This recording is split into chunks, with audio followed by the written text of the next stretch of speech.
السلام علیکم ورحمۃ اللہ وبرکاتہ۔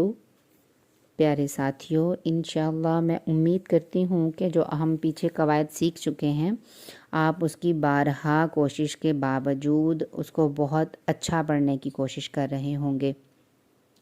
قرآن کے ایک نئے قاعدے کو سیکھنے کے بعد ہمیں بار بار، اسی لیے میں نے بارہا کا لفظ استعمال کیا، کہ ہمیں بار بار اس کے اوپر پریکٹس کرنے کی اور پڑھنے کی ضرورت ہوتی ہے۔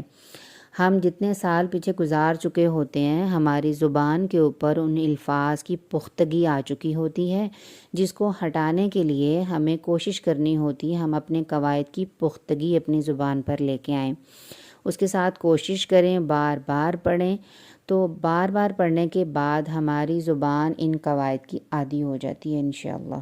اعوذ باللہ من الشیطان الرجیم، بسم اللہ الرحمن الرحیم۔ آج ہم اس نون کے بارے میں جاننے کی کوشش کریں گے کہ جو قرآن میں ہم ایک چھوٹی سی نون دیکھتے ہیں، اس نون کو نون قطنی کہا جاتا ہے۔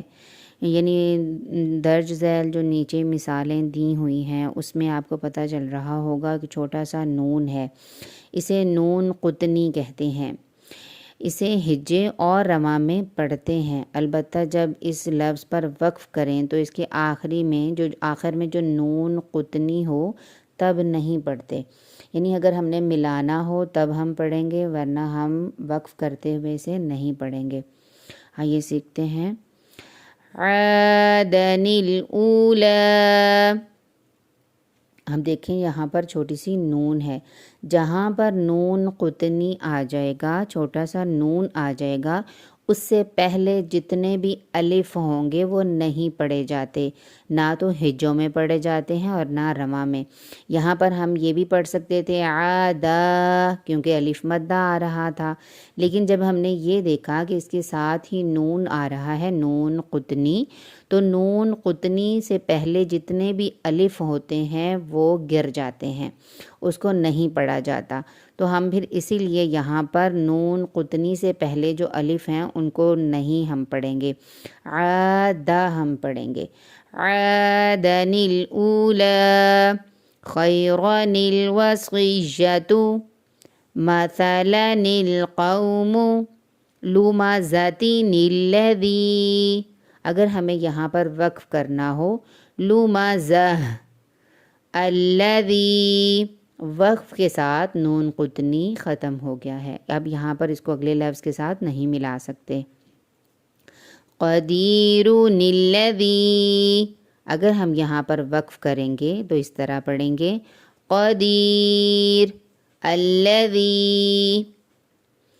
اگلا قاعدہ ہم پڑھتے ہیں کہ اگر مشدد دو حرف، جو کہ میں نے آپ کو پیچھے بھی بتایا ہے، پہلا حرف ساکن ہو، دوسرا حرف مشدد ہو تو مشدد حرف کے ساتھ ملایا جاتا ہے، ساکن حرف کو ہجے میں اور رواں میں نہیں پڑھا جاتا۔ آئیے دیکھیں، اس مثال سے آپ کو پتہ چلے گا۔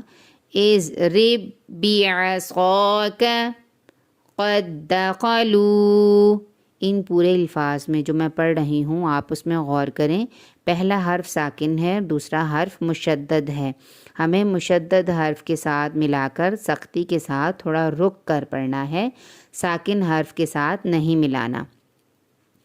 اذهب واذكر ربك يجعل له مهدت قالت طائفة إذ ظلمتم اركم معنا ألم نخلقكم من لدنه من ربك قل ربي۔ اگلا قاعدہ یہ ہے کہ اگر دو حمزہ اکٹھے آ جائیں، یعنی اگر دو حمزہ جمع ہو جائیں تو دونوں کو خوب واضح کر کے ادا کرنا چاہیے۔ ساکن حرف کے بعد حمزہ ہو تو ساکن حرف اور حمزہ دونوں کو خوب واضح کر کے پڑھنا چاہیے۔ حمزہ کے بعد والا حرف پر پڑھا جا رہا ہو تو خیال رکھیں کہ حمزہ کو ہم پر نہیں پڑھ سکتے۔ اِنَّا